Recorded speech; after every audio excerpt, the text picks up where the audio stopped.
Welcome to church. Talking boxing. Sunday night edition. If this is your first time watching, don't sweat it. We do the same thing every week. Sundays are for results. Mondays are for the schedule. Questions, comments, if you got them, drop them. If you need a link for a fight, send me a DM. I'll do what I can for you. And last but not least, I'm going to put it out there, but share my shit. Hit the repost. Put it in your stories. Tell the milkman, I don't care, but get me out there. Okay, so, I've done this show 1,000 different ways, and, yeah. So I'm just a little out of it. I'm a little fucking tired, to be honest. A little beat up. A little overthinking. But with that being said, we do have some boxing to talk about, some decent fights. I did a French version already, Parlons Box. It's up. I ran through that real quick. We'll do the same thing here. Thursday night, Puerto Rico. Big time boxing. Honestly, the ladies gave me more to talk about. First up, Ashley Yan Lozanda against Melissa Parker. Unanimous decision after 8 rounds, 126 pounds. Very interesting young lady from Puerto Rico. Equally interesting, maybe a little bit more, Kyria Tapia, 130 pounds. Unanimous decision against Marinella Ramirez, Argentinian girl. Very, very tough as well. It was a really fun fight to watch. Main event, Joshua Pagan against Maliek Montgomery. Montgomery was coming off a loss, and I honestly thought he should have took a tune-up, but that wasn't the case for this guy. No tune-ups for him. He went straight to Pagan, who's on, 13-0 and on a tear, and a lot of people talking about.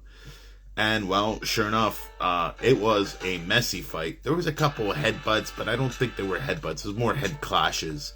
A lot of the blood did come from the punches. The exquisite fucking uppercuts from Pagan. His choices, his footwork, his intelligence in the ring, his ring IQ is really up there. I like him. For 13-0, he impressed me.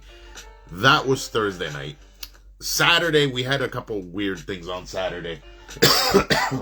Oh. Saturday morning, to be precise. We actually had some fights in Japan. Where are we? Not Japan, sorry. In Kyrgyzstan. So, just put it out there. Kiyonosuke Kameda took on Joel Casimero. Casimero had some losses, so did Kameda. But Kameda has always been fun to fucking watch. I didn't quite know what I was going to get. I wasn't expecting a fucking one-sided beating from Kameda. Casimero, oddly enough, signed to Kameda Promotions a little while ago. And there was talk about him not being in shape and stuff. And although he looked in shape, I feel like this fight really did him in. Where was the other one there? Okay, we'll skip that. We'll go to France in the afternoon next. French Boxing Association. Samaki versus Morales. I'll say this. 150 pounds, 154 pounds. Bakary Samaki is interesting. He's maybe the most interesting Frenchman from France I've seen. Because I've seen a lot of blown up Frenchman records. And guys that are, aces in France, but the minute they step out of France, not so much.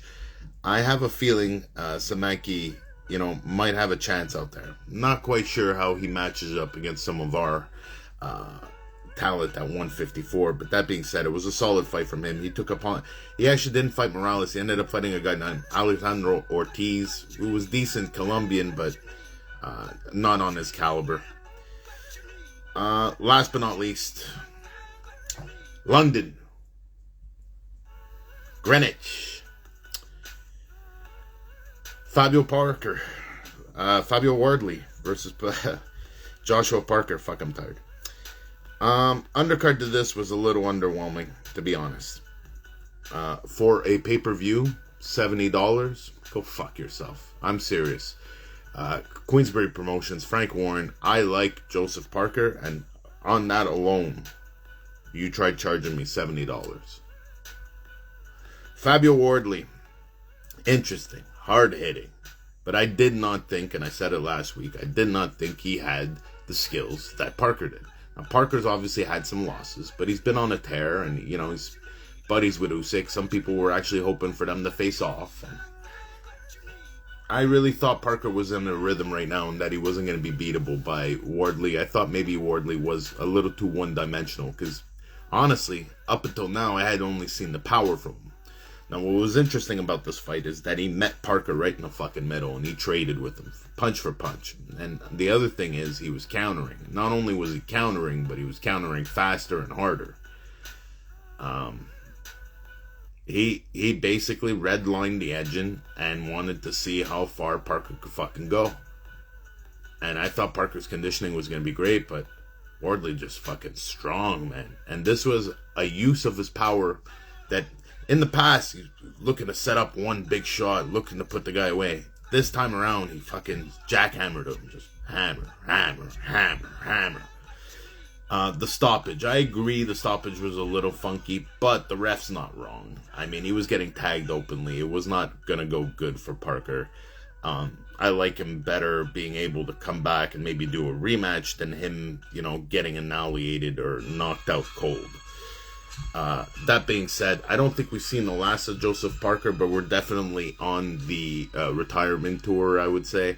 Fabio Wardley speaking volumes for his boxing IQ, which I am now having to admit to. Listen, he is definitely a threat at heavyweight. Do I think he beats Usyk? No, but he does have that power, which is, you know, if he knows how to use it like he's showing, can be interesting. Guys, that is it for me. I ran through this sumbitch in 5 minutes. If that's not short enough for you, I don't know what is. I will be back here tomorrow night with the week schedule. Look out for posts from me all week. I'm going to try and bombard you guys. I did a French episode before. I'll leave you with the same thing as normal, as usual. Life is short. Be good to yourselves and be good to others. I'll see you guys tomorrow night.